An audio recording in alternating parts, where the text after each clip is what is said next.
Olá, boa noite. Estamos começando mais um Café com Teologia aqui pelo Link Hourview e pela Link TV.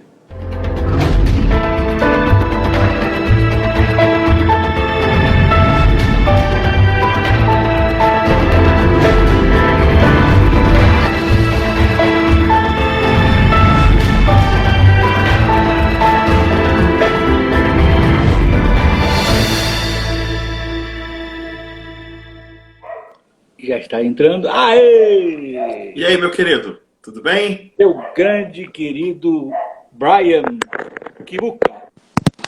Deixa eu botar aqui o fone para poder falar bonito com você. Pois Você está me ouvindo bem? Estou te ouvindo bem. Agora sim, agora estamos falando bem. Como é que você está? Estou melhor do que mereço. Eu vou confessar uma coisa para você logo de cara assim, né? A gente está falando de teologia, confissão é uma das coisas centrais da teologia, né? Da relação com Deus. E eu preciso confessar a você que eu errei seu nome na apresentação, eu falei Kubuka. E é Kibuka. Isso aí já está perdoado.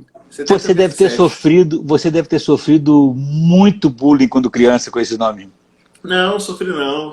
Não? Pelo nome não. Que bom. Pelo contrário. É porque você não teve Jansen como colega de infância, porque senão você ia sofrer muito. Pois é, tá vendo? Não fizeram muito bullying não. Eu pelo contrário, de certa forma, o único problema é a pronúncia, né? Geralmente Brian, Bryce, me chama de tudo quanto é coisa, né? Então... Não, mas o Brian é fácil, não tem bullying no Brian, tem bullying no Kibuka. Tem gente que não sai o Brian de jeito nenhum. É uma mesmo? Pessoa que só me chamava de Bryce. Ô Bryce. É mesmo? Bryce.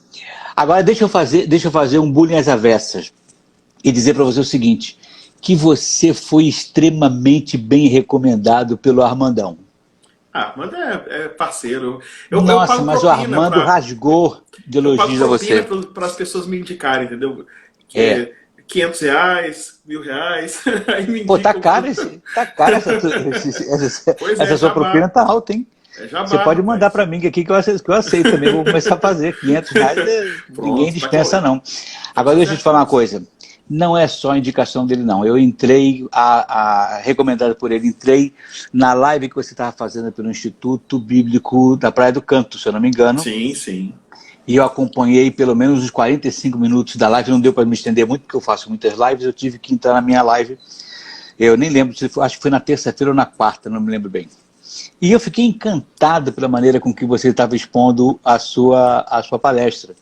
E eu falei, poxa, não é só uma boa e grata indicação, é uma grata surpresa encontrar uma pessoa que saiba transmitir com tanta leveza, com tanta clareza e com tanta graça o conteúdo teológico, porque a gente tem que reconhecer que o conteúdo teológico, se ele não for passado de uma forma agradável, palatável, né, de uma forma de aplicação real na vida prática do dia a dia, a gente tem grande dificuldade de acompanhamento, porque se começa a falar de coisas muito elevadas, de coisas muito profundas, que demandam conhecimento técnico. Quando eu falo técnico, é circunscrito à disciplina que está se falando, e aí a pessoa que está de fora não aguenta, não acompanha, né? não aceita.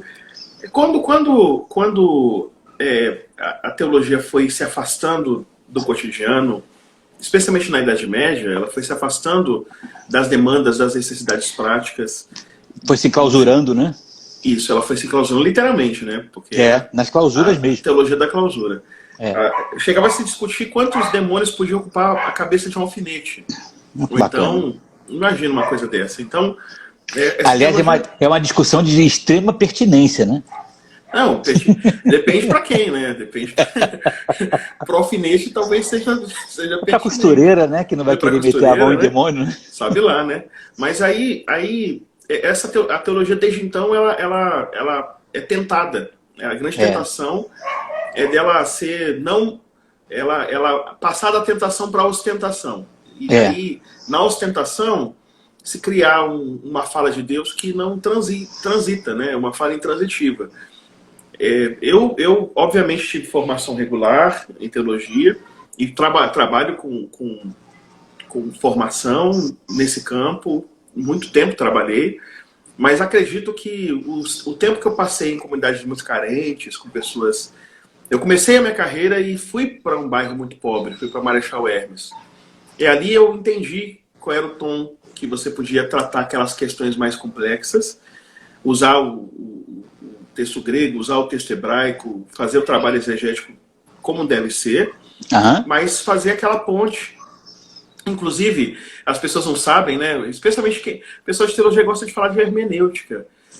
Só que eles não confessam muito de onde vem o termo. Hermenêutica tem a ver com Hermes. Hermes é um deus da mitologia grega, que a tarefa dele é levar mensagens entre os deuses. Então, Zeus briga muito com Hera. Então, quando Zeus quer avisar que vai dar uma escapada, ele fala para Hermes, avisa que eu vou para tal lugar. Aí, Hera que eu vou para tal lugar. Então, Hermes, quando ele vai até esse outro ponto, ele não pode falar simplesmente que Zeus vai para o lugar onde ele deseja ir, porque... Ele tem que adaptar a mensagem. Ele tem que fazer a mensagem ser transmitida de tal maneira que ele leve paz e mantenha uma harmonia entre os deuses olímpicos.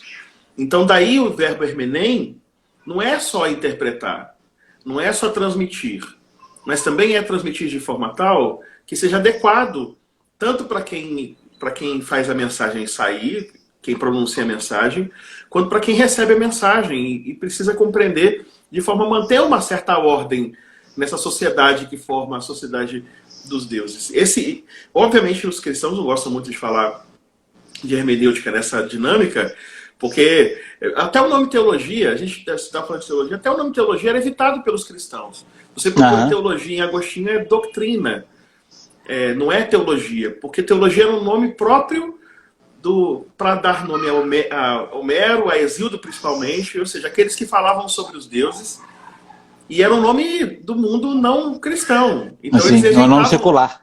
Eles rejeitavam esse nome secular e usavam, por exemplo, doutrina, né? E aí a gente percebe essa preocupação pastoral de criar um campo, de nesse campo transitar cuidando das pessoas. Quando isso vai sendo abandonado, isso vai perdendo sentido, vai se tornando cada vez mais perto de outra coisa. Ou seja, essa preocupação é muito mais uma preocupação de tornar a teologia aplicável e palatável aos corações, né? Para que ela, em vez de trazer confusão, traga paz, traga crescimento, né? Traga vida de verdade, né? O Trabuco Zósimo, de achei espetacular, amigo Zósimo Trabuco. Não, essa inversão que ele fez ficou ótima. Ele está dizendo aqui, há quem fale numa exunêutica. O que você quis dizer?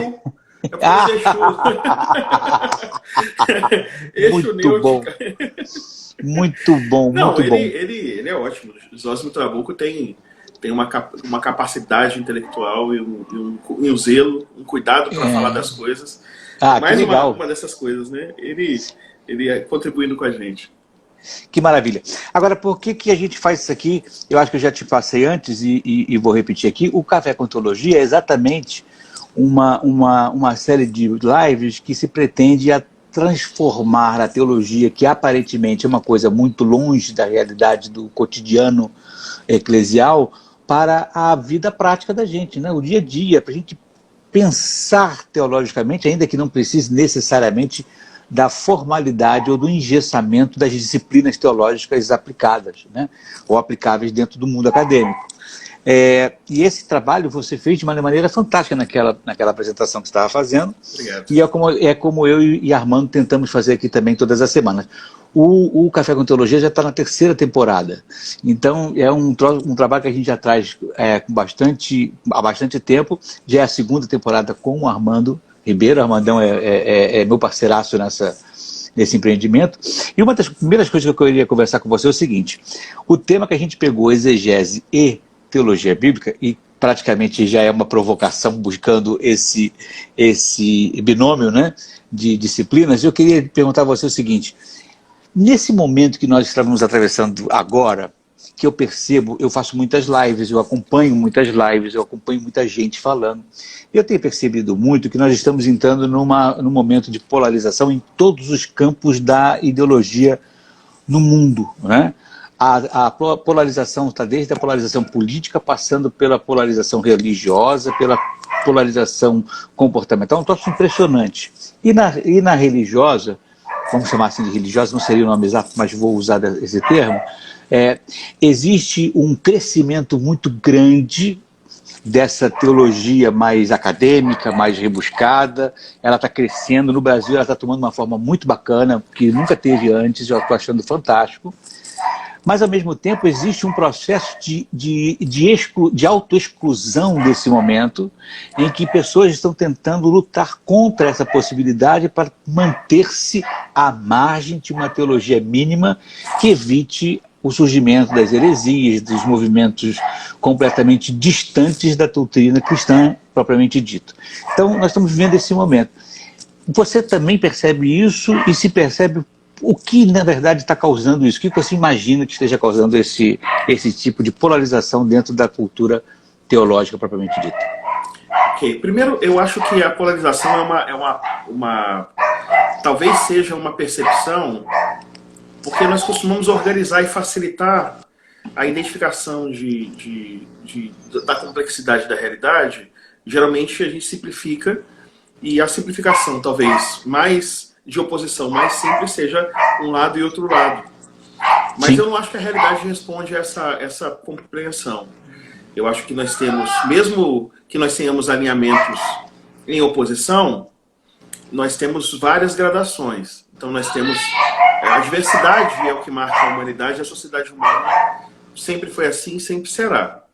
Então eu sempre desconfio que quando a gente enxerga que tem um lado e outro lado, um polo e outro polo, eu sempre identifico, ou eu tendo a identificar que é uma perspectiva que ainda não consigo perceber com clareza o fenômeno, para perceber os vários níveis. Então, por exemplo, quando o cristianismo começou a se desenvolver no século I, no século II, eu acabei de traduzir a carta de Barnabé, é um texto dos pais apostólicos, interessantíssimo, porque ele é, na verdade, uma releitura da Bíblia. Ele vai pegando os textos bíblicos e vai relendo. Ele vai relendo a partir de uma preocupação pastoral. Mas surge nesse âmbito da diversidade cristã a ideia da haireses. Haireses é seita, é secção, né? Uma parte que pode ser identificada do todo.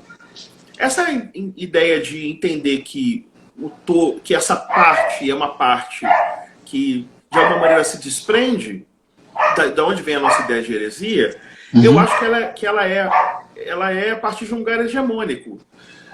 Eu não sei se Jesus fez isso, porque se você observar bem, quando Jesus foi confrontado com essa ideia, está lá em Mateus 18, quando os discípulos falaram, tem alguns que falam aí de ti e não são dos nossos, ou seja, era uma seita.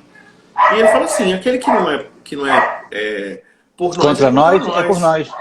Então, eu acho que o maior erro do cristianismo, o maior erro em relação à unidade da comunidade cristã, ou do movimento cristão, é quando o cristianismo começa a estabelecer partes que não são reconhecidas como parte dessa maioria. E aí as diferenças passam a ser diferenças que de fato subtraem, e não riquezas, e não diversidades. Logo, o que eu vejo hoje é o seguinte, o que está me incomodando não é a presença de grupos que são grupos com ideias muito firmes. O que me incomoda é que esses grupos têm uma prática que é identificar nos grupos que são diferentes um cristianismo ilegítimo. Identificar em movimentos que não são majoritários um cristianismo que não representa o cristianismo, que não representa nada. Vou dar 2 exemplos encerrando minha resposta.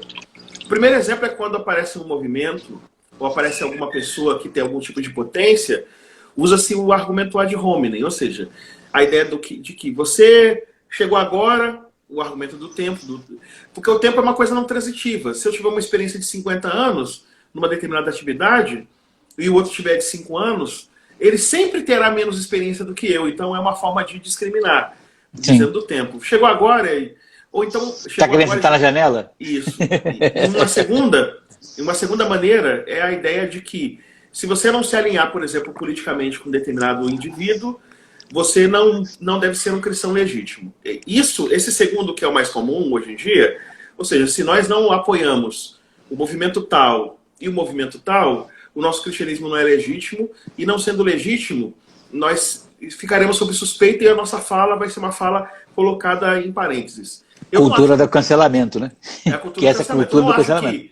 Que defender movimento político, concordar e discordar de quem quer que seja, como cidadãos, nos habilitam, nos desabilitam para sermos cristãos, exceto se de fato e de verdade a dignidade humana for atacada, vilipendiada por essa pessoa. Então, por exemplo, na Alemanha nazista, um cristão que diz que é cristão e que pede a liberdade para apoiar Hitler, por mais que esse indivíduo se chame de cristão, o fato de apoiar um genocida, cuja prática é a prática da discriminação radical e do preconceito, da perseguição, eugenia, todos esses males concentrados no mesmo movimento, faz com que quem apoie seja de fato um cristianismo questionável. Mas mesmo quando o indivíduo faz assim, a nossa maneira de argumentar não é a partir do nosso lugar de hegemônico de poder, mas é a partir do anúncio da palavra de Cristo. Então nós apresentamos... E da denúncia profética, né? Da denúncia profética. A gente vai apresentar aquilo que Cristo estabeleceu como meta e vamos indicar que aquilo não se enquadra. Sim. E eu não vi Jesus, eu não vi Jesus falando sobre onde deve colocar a genitália, ou sobre o que nós devemos fazer com o nosso corpo. Eu vi Jesus se preocupando, sim, em preservar a vida e preservar o caminho aberto para que as pessoas se aproximassem de Deus. Esse Jesus que nós vivemos na Bíblia é muito diferente do Cristo pantocrator, do Cristo todo-poderoso e ao mesmo tempo tirânico que nós vemos nos discursos de alguns. E aí esse discurso é um discurso que de fato não me soa como cristão, mas mesmo assim, por ser cristão, a minha crítica é uma crítica cuidadosa, uma crítica respeitosa, num tom respeitoso. Eu não vou fazer Tinha um programa antigo da TV Aqui Agora, que o pessoal fazia sensacionalismo, aí tinha o Raul... Como que era o nome? Não era Raul Gil, era Gomes, alguma coisa Gomes, que ele falava aqui... Gil Gomes. Gil Gomes. Aqui aí, e agora. Isso. Então tem gente que faz isso, que usa da violência, da retórica da violência para afirmar seu cristianismo e falar em nome dos evangélicos. Então... isso me preocupa mais do que a heresia. E passando uma imagem travestida, né, Brian? Passando uma imagem totalmente travestida de uma realidade e de uma verdade que não comporta. Né? Não comporta. Quando você avoca a imagem e a mensagem central do cristianismo em Jesus, falando sobre... tá. Mas já estamos juntos. Eu estou querendo dizer o seguinte, quando você avoca a mensagem central do cristianismo, a maneira com que Jesus se colocava e o que ele primordialmente trabalha, ele vai trabalhar exatamente as incoerências e as hipocrisias da sua própria religião. Isso. É nisso que ele se concentra. Ele não se preocupa com o paganismo romano, ele não se aborrece com toda aquela mistureba de comportamento romano, pagão, nada, ele não se preocupa com isso. Nenhuma vez Jesus falou, muito pelo contrário. As poucas vezes que Jesus se referiu aos romanos, ele é para dizer impressionante como esse romano tem mais fé do que o povo de Israel. É verdade. No caso do centurião. Jesus, ele na verdade, e Jesus não é ele se preocupa. Ele se preocupa única e exclusivamente, não tem problema, ele se preocupa única e exclusivamente com a sua tropa, né, com a sua turma, com a sua religião. E o que não significa que Jesus não tenha notado os problemas inconsistentes. Não, claro que não. Por exemplo, claro quando se estabelece a questão do tributo, ele de fato consegue identificar na moeda, na efígie da moeda, ele mostra de quem é essa efígie, essa inscrição. É Jesus identificando na efígie da moeda que existe um poder que se manifesta como propaganda. E esse poder que se manifesta como propaganda faz com que, circulando sua moeda, circule o nome do César. Circulando o nome do César, as pessoas entendam que devem se... As pessoas não conhecem o César, elas conhecem o César pela visão da moeda, pela efígie que está na moeda. Então, de alguma maneira, é para dizer assim, esse é o indivíduo que estabelece o poder. Quando o policial te bate, o policial da época era o soldado romano, é em nome desse indivíduo que ele bate. Aí quando eu falo assim, então, em vez de a gente resistir a essa maldade, a gente entrega as moedas e a gente se entrega para Deus, porque ele fala, apontando para a moeda, dê a César o que é de César, ou seja, se a cara da moeda é de César, então dê a César o que é de César, e aponta para Deus. E a Deus o que é de Deus. Então ele está dizendo você. assim, vamos devolver, vamos quebrar o compromisso com esse sistema monetário e vamos confiar no Deus. E olha como isso bate por cima da montanha, que veste os lírios do campo, que alimenta os pássaros dos céus. Ou seja, a perspectiva dele é radical, porque ele sabe que não dá para ter compromisso com o Império Romano. E outra percepção dele desse mundo, esse mundo de poder, é quando ele diz, eu vos dou a minha paz, não vou lá dou como o mundo a dá. Ele está falando da Pax Romana. Isso, exatamente. Pax Romana. Ele sabe de onde ele está vivendo. Ele não está alienado, exatamente como você colocou. Só que isso não importa, porque isso não, a maneira de vencer isso não é através da resistência ao sistema, mas é a entrega total a Deus. Uma coisa que eu penso em relação a isso. Quando ele vai num mundo em que as pessoas passam fome por causa do sistema tributário, e passando fome ficam adoecidas, e ele passa a distribuir, ele passa a falar para as pessoas a palavra de Deus sonegada, porque também o sistema religioso ignora esses indivíduos em estado de impureza. Tem um nome para isso, Haaretz, são os povos da terra, os que não podem sacrificar em Jerusalém. Quando ele vai para os Haaretzim, para os Amin Haaretz, né? Deixa eu falar o hebraico certinho. Os povos da terra, Amin Haaretz. Quando eles vão para esses indivíduos que estão nessa categoria, quando ele, diante dessa categoria, ele apresenta a palavra rabínica, inclusive, o ensino bem próximo do rabínico, quando ele, além disso, distribui alimentos, fazendo multiplicação de pães, e também cura os enfermos esses, porque é uma cadeia. O indivíduo não tem nutrição suficiente, o trabalho falta, ele fica adoecido e ele também não tem assistência religiosa. Então ele toca no efeito do Império Romano presente na Palestina e da própria Palestina com seus problemas, o sistema religioso especialmente, ele toca nas contingências, ele vai resolver o problema. E quando ele resolve o problema, quando ele vai lá e o indivíduo está doente, pergunta o que deve fazer para ser curado, ele simplesmente fala para o indivíduo ir embora porque a fé salvou, o que ele está fazendo é eliminando as intermediações. Uma coisa que eu vou te dizer que é da linguagem religiosa, pouca gente sabe. As mediações que as pessoas criam é para estabelecer poderes. Sim, exatamente. Então, aquele pastor que coloca o secretário, que coloca quem cuida da agenda, que coloca não sei o quê, que coloca essas mediações, o que ele está fazendo é que quanto mais distante, mais divinizada a sua figura se estabelece. Exatamente. Ele vai se empoderando no caminho até ele. Isso. Então, as pessoas fazem isso, ele não tem trabalho de cuidar de ninguém, ele fica como uma referência idolátrica e estabelece uma relação que é uma relação com as pessoas a partir desse lugar distante. Jesus, quando ousa caminhar com pessoas e caminhar de perto, essa proximidade de Jesus com as pessoas, quando elas reconhecem que ele é o Cristo, isso significa muito. Porque não é o reconhecimento de que ele é o Cristo porque ele está lá no palácio, ou porque ele é um descendente, ele é um asmoneu.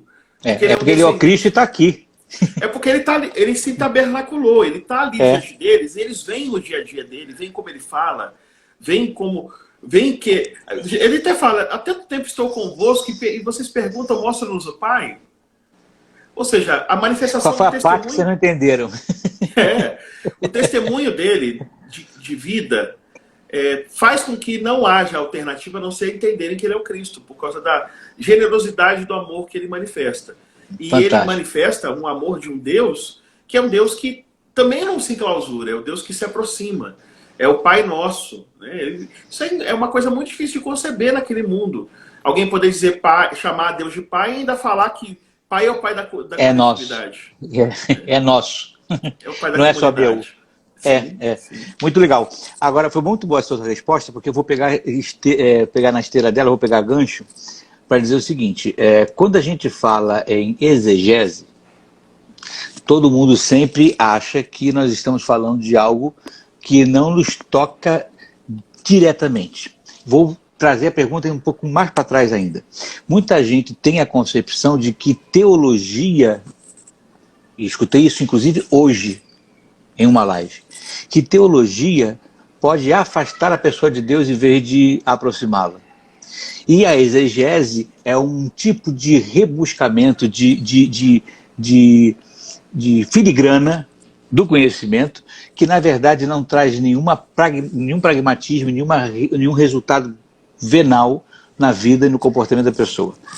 E aí quando a gente coloca o tema exegese e teologia bíblica, parece que elas se conflitam, ou que elas são autoexcludentes entre si. Dá um tempero para explicar por que não é isso, por que exegese não é esse bicho de 7 cabeças, e por que a importância da teologia, e por que ela não anula, muito pelo contrário, a teologia bíblica.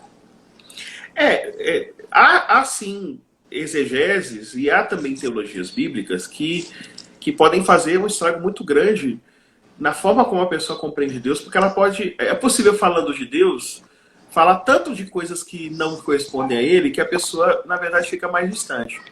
Mas isso não é um fator especial da teologia. Isso pode fazer até sem teologia. Aí o que eu estou tentando dizer é que esse tipo de fala, não que seja uma fala sobre Deus, ela não é uma fala divina. Não é Deus... A forma como Deus... Só do fato de falar que Deus fala, quando a gente fala a palavra de Deus que Deus fala, nós já estamos falando de uma aproximação. Sim. Uma aproximação que é uma aproximação que considera a nossa fragilidade. Porque e que vem dele, não de nós. Vem dele. Quando Deus escolhe, na nossa língua, quando Deus faz um movimento de, na nossa língua, nos nossos limites, nas nossas fragilidades, falar a nós, essa ação de Deus de falar a nós, nas nossas limitações, nas nossas fragilidades na nossa língua, já é um indício de qual deve ser o trabalho de quem lida com aquilo que chama de palavra de Deus.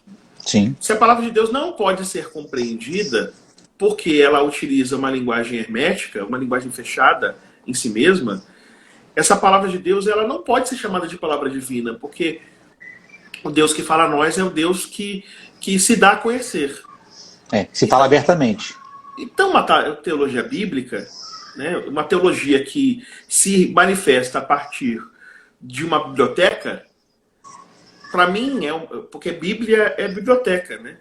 Biblion em grego é rolo, e Biblia é biblioteca, mas é biblioteca de coisas que se abrem, que se desvendam. Não é se desvelam, né? Isso, não é só a ideia de abrir o livro, mas a ideia de desenrolar o livro.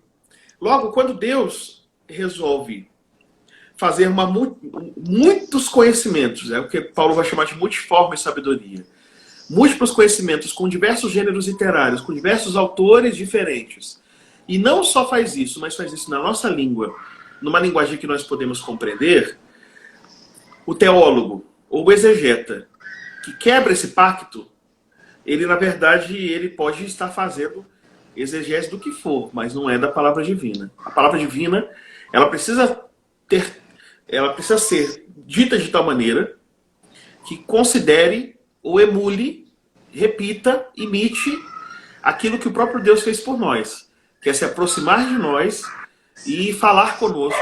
Se revelando, né? Esperança, se revelando. Porque senão a exegese nada mais seria do que tirar de um baú e botar em outro.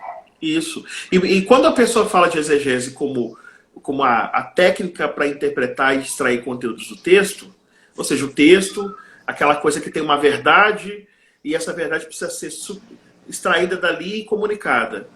Aí eu fico pensando que as pessoas deslocaram do relacionamento e da interação comunicativa entre Deus e os homens, virou, na verdade, uma emulação rebaixada do exercício, por exemplo, da exegese jurídica, ou do exercício da exegese... Um simulacro da exegese. Um simulacro da crítica literária. Exatamente. Um simulacro da crítica literária. Aí, meu amigo, a crítica literária, geralmente, ela não é feita para que a pessoa entenda a obra. Ela não é feita para que a obra se torne compreensível. Grande parte da crítica literária é o exercício de dizer, no formato de crítica, a beleza que a obra compõe e aquilo que faz parte da relação da obra com a cultura ou com a sociedade. E que, de certa forma, transfere ao próprio crítico um tipo de endeusamento, porque só ele compreende aquilo de que está falando. E a gente fica tudo olhando para a cara dele com cara de bobo, né? Como é que ele consegue perceber isso e eu não? E é um palimpsesto, é uma reescritura, né? O palimpsesto são aqueles manuscritos antigos que eles eram raspados, porque era caro comprar um papiro, eles eram raspados e escritos por cima. Então, é um palimpsesto, muitas vezes, a crítica literária. É quase que uma reescritura É uma reescritura tão significativamente particular que, às vezes, o próprio autor de um livro não se identifica na própria crítica. E você sabe que isso aconteceu, né, Brian? Eu não sei se você já era gente, quando eu digo gente, com consciente para isso, mas teve uma época, ainda se fazia vestibular aqui no Rio de Janeiro, e um tema da redação foi um texto do Carlos Drummond de Andrade. Drummond de Andrade, conhece essa e aí, história. Conhece essa história? Aí mas fizeram, ótimo. A banca fez um discurso sobre o que significava aquilo que ele quis dizer, e quando foram perguntar para ele, eu não quis dizer nada disso. E aí decidiu-se, por conta disso, nunca mais usar texto de autor vivo, né? Porque ele poderia colocar a perder a ideia de crítica da banca. E é exatamente isso. Há uma distorção tão grande e um florear tão impulsivo e impertinente daquilo que efetivamente foi querido dizer, que se torna uma tradução e uma releitura muito mais apropriada ao crítico do que propriamente ao que o autor quis dizer. Se faz muito isso na teologia, você tem toda a razão. E eu acho uma pena essa coisa de não se fazer provas de autores vivos, porque você tem aí Milton Ratum, né? Você tem algumas pessoas tão especiais na literatura que valeria a pena, mas os críticos já criaram uma forma de tratar isso. Eles transformaram essa ideia de interpretar, né? De construir a interpretação a partir do desprendimento. O autor morre, né? E aí você pode falar, porque mesmo que o autor não tenha querido dizer aquilo, ele disse aquilo. Tem gente que analisa a Bíblia assim também. O autor morre, Deus morre, e Deus se manifesta morto na interpretação hermética do indivíduo que faz isso. Então, tem gente que faz isso mesmo. Agora, eu não sei se a gente pode chamar isso de teologia bíblica, nem de teologia, muito menos de exegese, porque não é assim. Jesus veio exatamente para fazer o contrário. Ele veio para... Ele disse, ouviste o que foi dito aos antigos. Olha ele apontando... Eu, porém, vos digo. Eu, porém, vos digo. E quando ele dizia, o dizer não tinha relação com o significado semântico, mas tinha relação com uma prática. Desconstrução. Uma praxis. Com a Uma praxis, desconstrução. Assim, você ouviu que não é matar e ensinaram para você que matar é isso. Não, matar é fazer mal a uma pessoa. É fazer mal a uma pessoa a tal ponto que ela esteja como uma morta-viva. Porque você a depreciou. O mal dela. É pretender o mal dela. Porque normalmente, provavelmente, você só não matou porque não pôde, você é covarde, não tem coragem. Sim. Mas aquela pessoa você matou. Para você ela está morta. Portanto, você já matou e isso já é um assassinato. É uma desconstrução daquela praxis sobre calgada. Calgada. Tá bom. Na letra, né? Tranquilo. E não na praxis, como você bem colocou. Sim, isso. Muito bom, muito boa a sua percepção. Ok, obrigado. Muito obrigado. Nossa, estamos construindo... Agora, a teologia bíblica que se aproxima das pessoas, e a exegese também que se aproxima, o que ela tem que ter como objetivo, como finalidade? O que ela busca efetivamente? Uma exegese que possa ser palatável, aceitável e construtora de uma ideologia ou de uma mentalidade cristã poderosa, no sentido de transformar efetivamente o indivíduo. Bom, eu vou evocar Carlos Mesters, né? O Frei, ele tem um poema chamado Flor Sem Defesa, que é parte do... Ele tem um livro chamado Flor Sem Defesa, depois um outro livro chamado Por Trás das Palavras. Ele fala no final do poema: flor que transforma sangue em adubo, já nasce no mundo o medo de ti, flor sem defesa. O que ele está dizendo é na aridez de um mundo que oprime e por isso as coisas se tornam áridas, a palavra de Deus que gera vida também gera temor. Gera temor nos poderes desse mundo que estabelece as opressões. Gera temor nos poderes desse mundo que estabelece as exclusões. Então, mesmo que a teologia se aproxime daqueles que têm o coração aberto para as transformações necessárias para que o mundo se torne novo, para que o mundo se renove, por outro lado, meu amigo, o que a gente tem também é uma rejeição dessa palavra. No próprio texto de Carlos Messias, ele diz da casa do povo. Ele conta uma história, uma metáfora, uma história interessante. Ele diz que o trabalho de interpretação muitas vezes é como a casa do povo, belíssima, que as crianças brincam, os velhos compõem suas canções, as mulheres fazem suas refeições, os homens e as mulheres estabelecem interações, se conhecem e se casam. E aí é tão bonita a casa do povo que resolvem transformar a casa do povo num lugar de visitação, num lugar que seja preservado.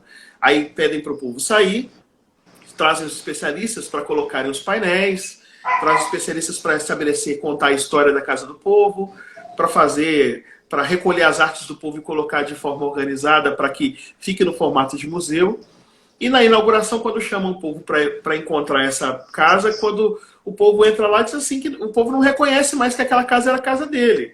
Ou seja, é um louvor ou uma ode a uma identidade que se perdeu debaixo do domínio da técnica.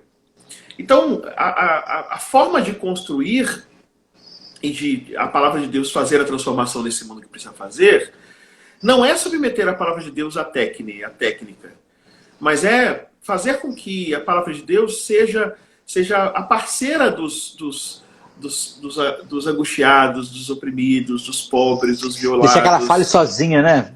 Deixa que ela fale sozinha, né, Brian?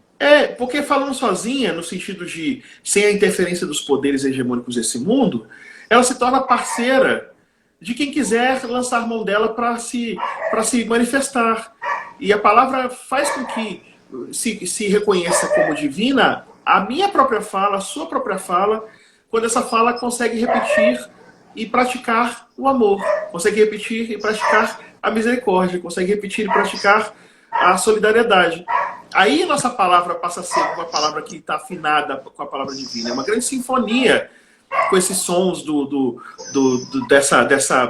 desses instrumentos divinos que Deus levanta para fazerem com que a sua voz ecoe e forme esse coral, essa sinfonia de amor que muda o mundo. Mas também gera medo e também gera perseguição.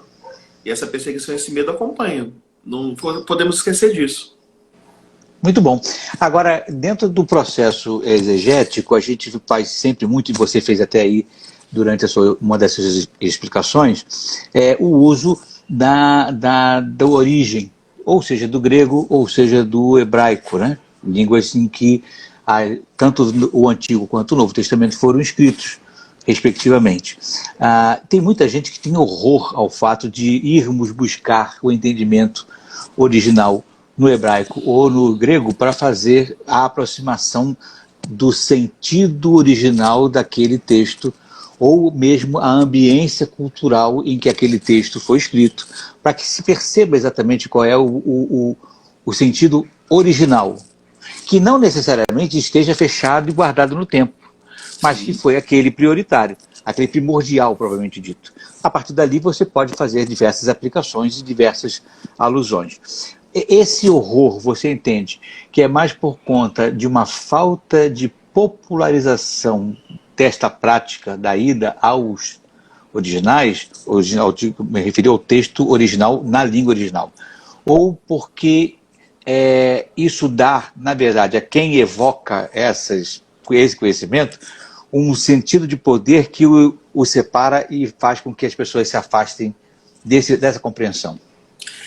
Paul Ricoeur dizia, e Paul Ricoeur tem excelentes ensaios nesse campo da interpretação bíblica, e Paul Ricoeur dizia dessa tentativa de traduzir o intraduzível, quando você tem alguma coisa que funciona numa determinada dinâmica numa língua. E como é que isso se traduz? Isso não se traduz, isso se realoca, isso se recondiciona, isso se reformata. E a pergunta é, se isso é cumprir o que os italianos falam, né? Os tradutores são traidores, tradutore e traditore. Aí eu digo que não, porque a interpretação não é um estanque. Nós interpretamos campos. O nosso próprio discurso tem um campo de possibilidades. Sim. E esse campo é quase que infinito. E dentro dessas infinitudes, a tradução, ela pode até não ter pertinência. Eu posso traduzir, posso falar que uma mesa de plástico, eu estou diante de uma mesa de plástico, eu posso falar que ela é uma mesa, posso falar que ela é um plástico, posso falar que ela é um suporte. Tudo isso está dentro do campo, mas se eu falo que ela é uma jabuticabeira, não tem sentido, porque não tem nenhum indício dela que aponta para isso. Então a gente está no campo da não pertinência. Então, quando as traduções elas alcançam essa dinâmica desse campo, esse espaço em que nós podemos traduzir, a tradução que faz isso ela é uma boa tradução. É aceitável, claro. Isso. Então as traduções elas não são ruins. Então não acho negativo que as pessoas consultem apenas traduções.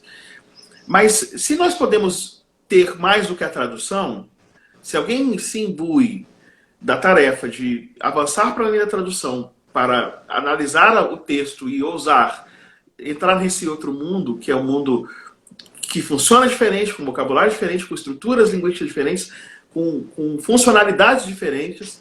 Quando alguém faz isso, isso não pode ser entendido como um movimento ruim, isso é uma riqueza. Primeiro é um ato de coragem, porque nós não somos aquele mundo. E que pode aprofundar o conhecimento de uma maneira a trazer riqueza, né, da compreensão. Sim. É um ato de coragem, é um ato que soma, então se soma vai trazer riqueza. É um ato que demonstra amor, respeito, consideração. Então, não critico os que usam a Bíblia em português, e a maioria faz isso. Não critico os que fazem múltiplas traduções, elas são diferentes por causa desses campos. Mas não acho bom quando nós criticamos aquelas pessoas que se dedicam, porque senão a gente está pegando as pessoas que se dedicam, muitas vezes por amor, amor porque não é para elas simplesmente, é para comunicar para os outros. Sim. E nós passamos a desprezar aquilo que é uma riqueza. E eu acho que desprezar a riqueza, a gente não está tão rico assim a ponto de poder desprezar esse processo de doação, né? Desprezar esse processo de doação, que é tão grande e tão flagrante nessas pessoas, né? Porque são horas absurdas, né? Gastas naquele entendimento, naquela compreensão, naquela pesquisa muito profunda nesse aspecto. Eu acho muito interessante. Agora, deixa eu te falar o seguinte, o Sérgio Cordeirinho escreveu uma coisa aqui bastante interessante, não sei se ele ainda está conosco aqui. Uma prática muito comum é a técnica dominar o louvor na igreja, abrindo mão da centralidade da palavra. Você acha que isso acontece com certa facilidade? Tem, dos campos das pessoas que precisam ser alvo de estudo, nós temos as pessoas que participam de louvor à igreja, os músicos, né? É um grupo que a grande tentação que eles sofrem é de substituir. Eles lidam tanto com essa coisa do motivar as pessoas para o contato com o sagrado, que elas primeiro começam a, de alguma maneira, diminuir a importância disso e colocar mais importância na sua própria performance. Essa é a primeira questão que vejo. E a segunda questão que vejo é que elas começam a entender que essa performance só é legítima se for a partir da sua competência. Aí eu digo para você, meu amigo, uma vez na igreja, as pessoas que tocavam e cantavam, elas resolveram não aparecer. Porque elas pensaram assim, sem a gente... É como o galo que diz que o sol não vai nascer se o galo não cantar, o galo diz para si mesmo, o sol não vai nascer. Aí alguém muda o horário do despertador do galo, ele acorda e descobre que o sol nasceu. Um dia as pessoas da igreja não quiseram aparecer para dirigir o louvor, foi voz e violão. E o pessoal pediu, pelo amor de Deus, para não deixar mais o pessoal tocar. E por que isso? Porque não é bom ter gente para tocar instrumentos com competência? Não é isso que eu estou dizendo. Eu estou dizendo que chega um ponto em que as pessoas substituem tanto a devoção, aquilo que é importante para as pessoas que louvam a Deus, a devoção, o compromisso, o exemplo, e substitui tanto isso pela técnica, por quem tem voz, por quem é competente, por fazer músicas com passos mais complexos, que a pessoa esquece que, no final das contas, o perfeito louvor Deus tira das crianças. As crianças não conseguem nem cantar afinado. É verdade. O canto das crianças, o canto dos bebês, das crianças de peito, de onde Deus suscita força para emudecer o inimigo e o vingador, lá no Salmo 8, o canto das crianças é entoado a partir de notas que não seguem nenhuma afinação, a não ser a afinação da espontaneidade. É verdade. É verdade. Agora, eu vou botar uma pimentinha na nossa conversa, posso?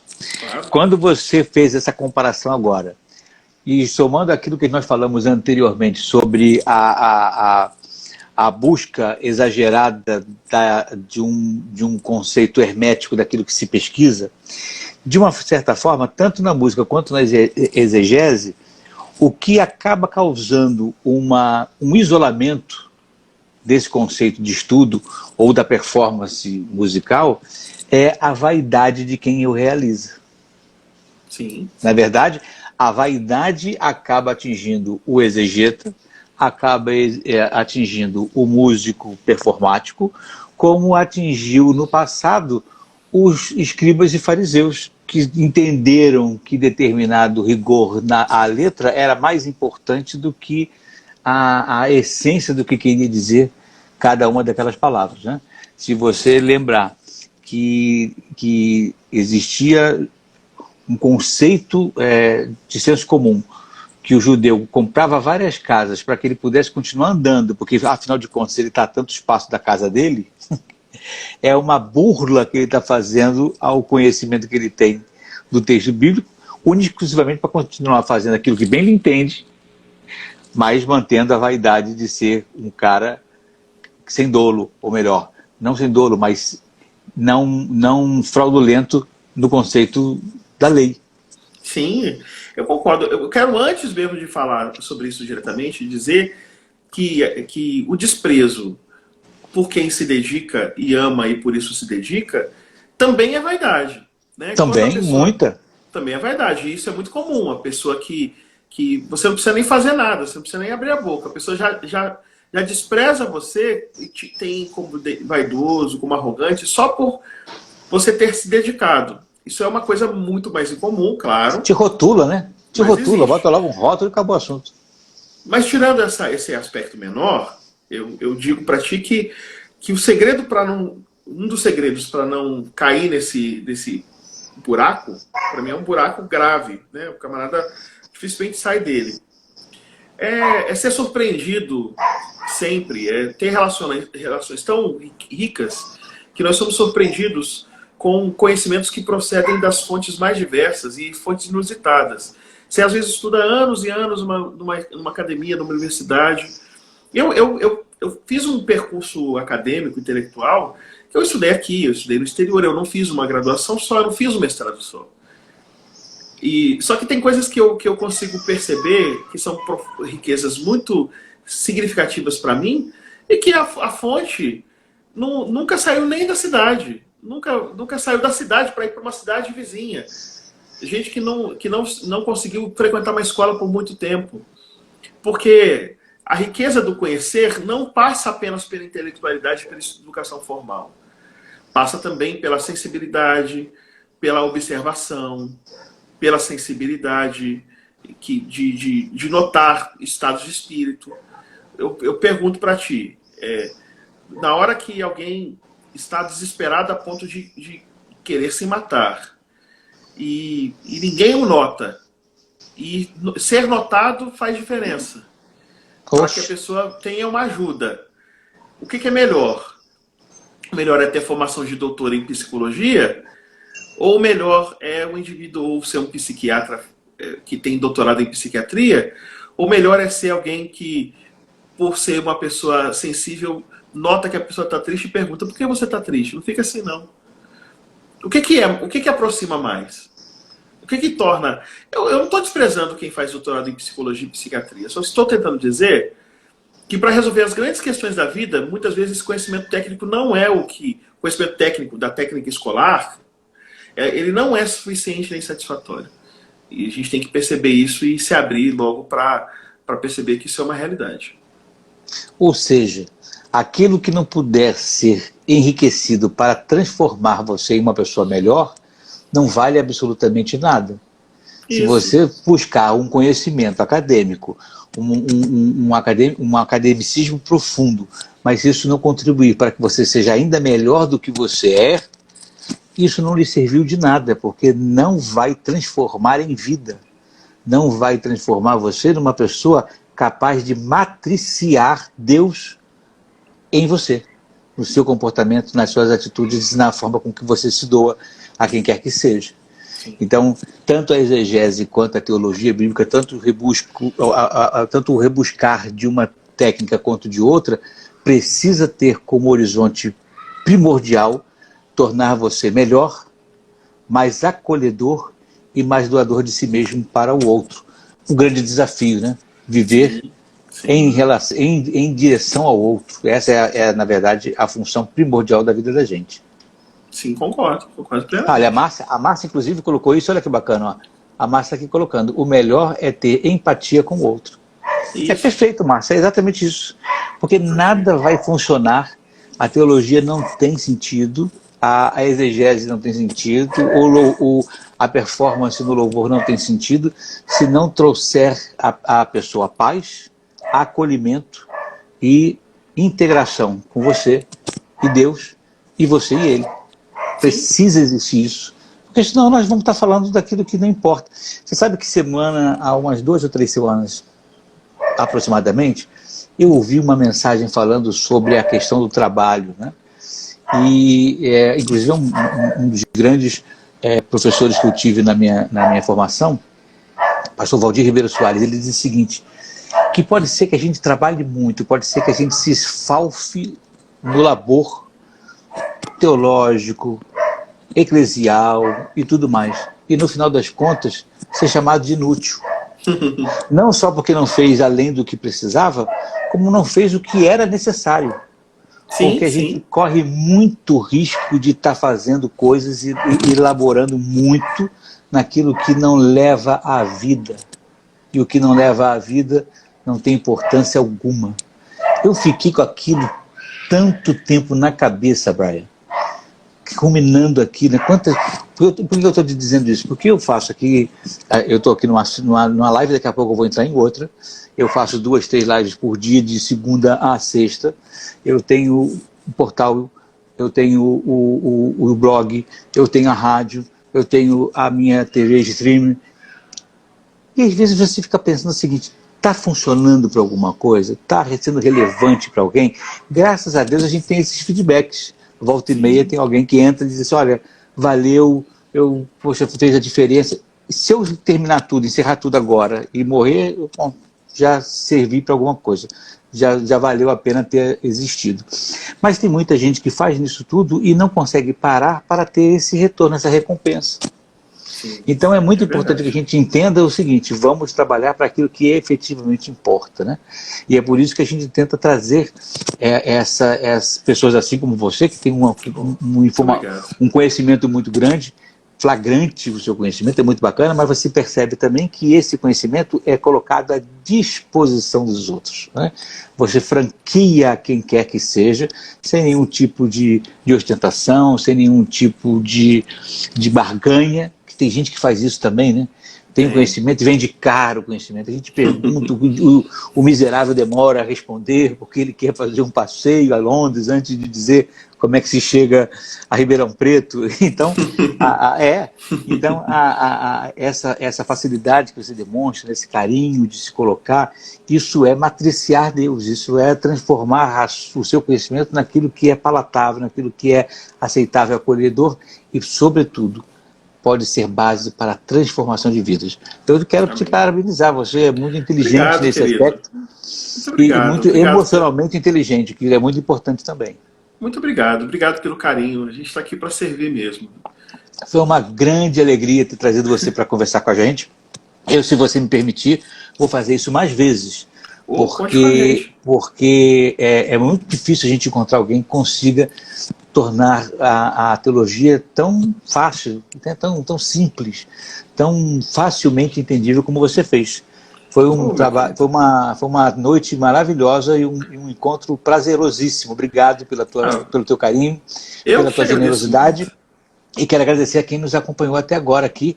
Olha, a Mônica Lima, inclusive, que vai fazer já comigo a outra live, já está até a postos aqui, ó. Eu estou terminando essa live com você agora, daqui a pouco vamos fazer uma live sobre saúde, que é outra live, a saúde total, vai falar sobre a importância da saúde mental e a saúde sexual na vida da mulher. Ela é especialista nisso, ela é pesquisadora e bióloga, pesquisadora da UFRJ. Querido, brigadíssimo por você ter estado comigo até agora. Prepare-se que vou lhe perturbar muitas outras vezes. Não perturba não, isso é um prazer.